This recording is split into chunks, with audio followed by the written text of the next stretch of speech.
नमस्कार दोस्तों, मध्य प्रदेश आज के करंट अफेयर्स 17 अगस्त 2020 के मध्य प्रदेश समसामयिकी के मोस्ट इम्पोर्टेंट क्वेश्चन जो एमपीजी के एग्जाम के लिए महत्वपूर्ण हैं। आइए स्टार्ट करते हैं हम। फर्स्ट क्वेश्चन, मध्य प्रदेश में विकसित होने वाले Chambal express way progress way का नया नाम क्या होगा। ये जो प्रोग्रेस वे है जिसे चंबल एक्सप्रेस वे कहते हैं उसका नया नाम अटल प्रोग्रेस वे होगा। अभी हाल ही में 16 अगस्त 2020 को पूर्व प्रधानमंत्री श्री अटल बिहारी वाजपेयी जी की दूसरी पुण्यतिथि मनाई गई है और इन्हीं के नाम पे अटल प्रोग्रेस वे इसका नया नाम होगा।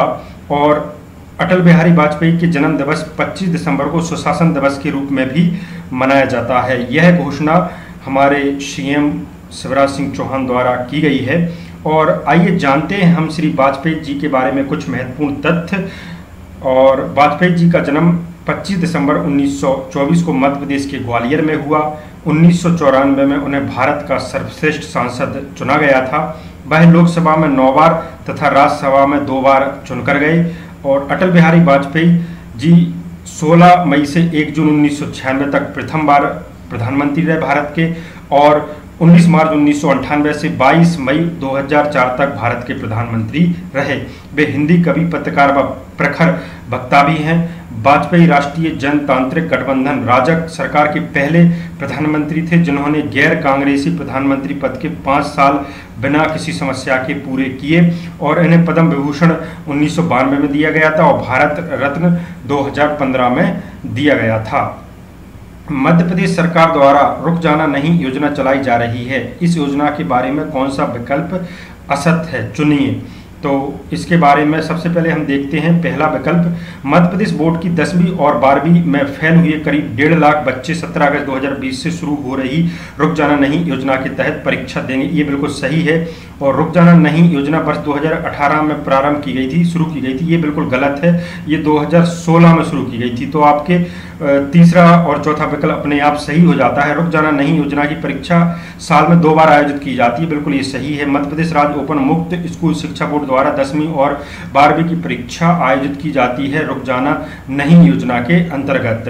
तो रुक जाना नहीं योजना वर्ष 2016 में शुरू की गई थी। और पौराणिक दृष्टि से आज के समय में मध्य प्रदेश के किस जिले में अत्रि ऋषि का आश्रम था जहां रामबन नामक स्थान पर श्री राम रुके थे। अपने 14 वर्ष के वनवास के समय श्री राम ये अत्रि ऋषि का आश्रम था जहां रामबन नामक स्थान है वहां पर रुके थे। ये है आपका सतनाम है।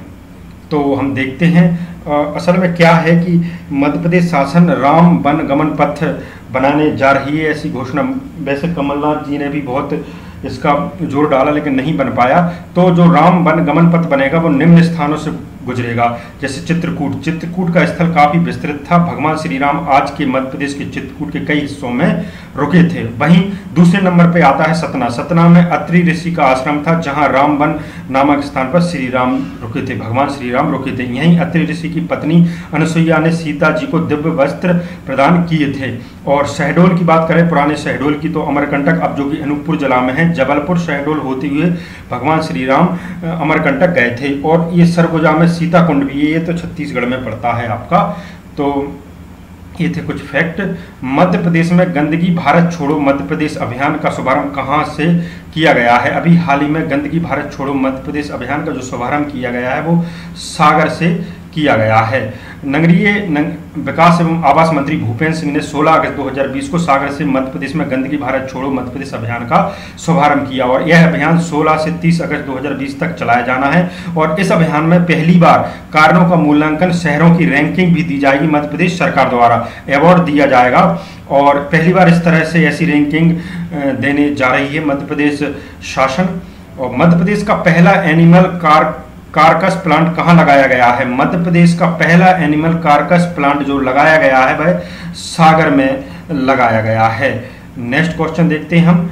16 अगस्त 2020 को सागर में अपशिष्ट प्रबंधन इकाई का लोकार्पण किसने किया है। तो ये असल में ये अपशिष्ट प्रबंधन इकाई का लोकार्पण नगरीय विकास एवं आवास मंत्री भूपेंद्र सिंह जी द्वारा किया गया है और ये 16 अगस्त को किया गया है। और मत्स्यवासी ग्रंट में अत्याधुनिक एकीकृत ठोस प्रबंधन इकाई का लोकार्पण किया गया है और इस इकाई की लागत 70 करोड़ 54 लाख रुपए है। यहाँ पर मध्य प्रदेश का पहला एनिमल कार्कस प्लांट भी लगाया गया है, जहाँ मृत मवेशियों के शवों को वैज्ञानिक ढंग से डिस्पोज किया जाएगा। तो ये बहुत बड़ी बात है। और इससे संबंधित और फैक्ट भी है, भोपाल, इंदौर, जबलपुर और कटनी में इस तरह के अपशिष्ट प्रबंधन इकाई प्लांट संचालित हैं, लेकिन सागर का यह प्लांट आधुनिकतम मशीनों से लैस है।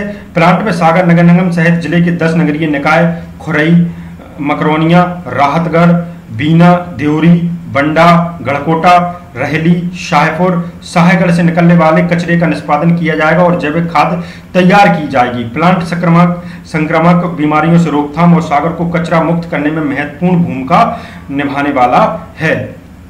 अभी हाल ही में किसान कल्याण तथा कृषि विकास मंत्री कमल पटेल ने किस जिले में टेलीमेडिसिन चिकित्सा सुविधा का शुभारंभ किया है? तो अभी हाल ही में किसान कल्याण कृषि विकास मंत्री कमल पटेल ने हरदा में, ये हरदा जिले से आते हैं, तो हरदा में किया है। और किसान कल्याण और कृषि विकास मंत्री कमल पटेल ने 16 अगस्त 2020 को चिकित्सा सुविधा का शुभारंभ किया। इस सुविधा के प्रारंभ होने से अब गांव में रहने वाले गरीब लोगों को शीघ्रता से चिकित्सा सुविधा प्राप्त हो सकेगी। अभी हरदा जिले के 14 प्राथमिक स्वास्थ्य केंद्रों से इस सुविधा का लाभ गांव के गरीब लोगों को मिल सकेगा। और इस टेलीमेडिसिन चिकित्सा सुविधा से क्या लाभ होगा कि ग्रामीण सामान्य अथवा गंभीर बीमारी के लिए प्राथमिक स्वास्थ्य केंद्र में जाकर अपनी जांच करवाएंगे।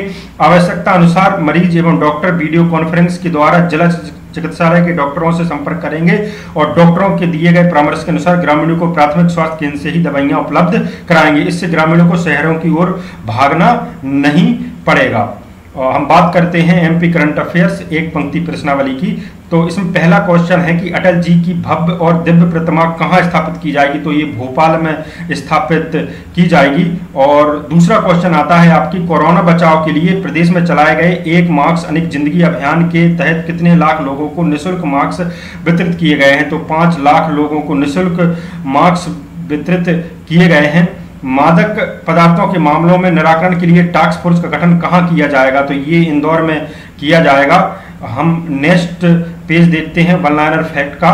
तो हाल ही में मध्य प्रदेश राज्य शिक्षा केंद्र ने किसकी सहायता से ऑनलाइन ट्रेनिंग प्रोग्राम तैयार किया है, जिसका उद्देश्य स्कूलों को समेकित व्यवस्था में सुधार करना है? तो यूनिसेफ की मदद से मध्य प्रदेश राज्य शिक्षा केंद्र ने ऑनलाइन ट्रेनिंग प्रोग्राम तैयार किया गया है। अब दोस्तों हम बात करते हैं आज के मध्य प्रदेश टॉपिक के कुछ जो चर्चा में चल रहे होते हैं। इसमें बात करते हैं हम गोटमार मेला 2020 के बारे में। तो छिंदवाड़ा जिले के पाढ़ूना में हर साल गोटमार मेले का आयोजन होता है, लेकिन इस साल 19 अगस्त 2020 को सांकेतिक रूप से इस गोटमार मेले का आयोजन किया जाएगा। गोटमार मेले की शुरुआत 17वीं शताब्दी से मानी जाती है और ये महाराष्ट्र की सीमा से लगे पाढ़ूना हर वर्ष भादो मास की कृष्ण पक्ष में, ध्यान जो भादो मास चल रहा है, कृष्ण पक्ष में अमावस्या को पोला त्योहार मनाया जाता है और उसके दूसरे दिन पाढ़ूना और सावर गांव के बीच बहने वाली जाम नदी में वृक्ष की स्थापना कर पूजा अर्चना की जाती है। नदी के दोनों ओर लोग एकत्रित होते हैं और सूर्योदय से सूर्यास्त तक पत्थर मारकर एक दूसरे को लहूलुहान कर देते हैं। इसमें कई लोगों की मौत भी हो चुकी है और कहते हैं कि प्रेमियों की याद में होता है यह गोटमार मेला। और यहाँ पे माँ चंडिका की पूजा अर्चना कर गोटमार मेले का आयोजन किया जाता है और अमावस्या को यहाँ पर बैलों का त्योहार होता है पोला, तो ये धूमधाम से मनाया जाता है। वैसे ये पोला त्योहार महाराष्ट्र में अधिक मनाया जाता है और इसके दूसरे दिन ये गोटमार मेले का आयोजन होता है।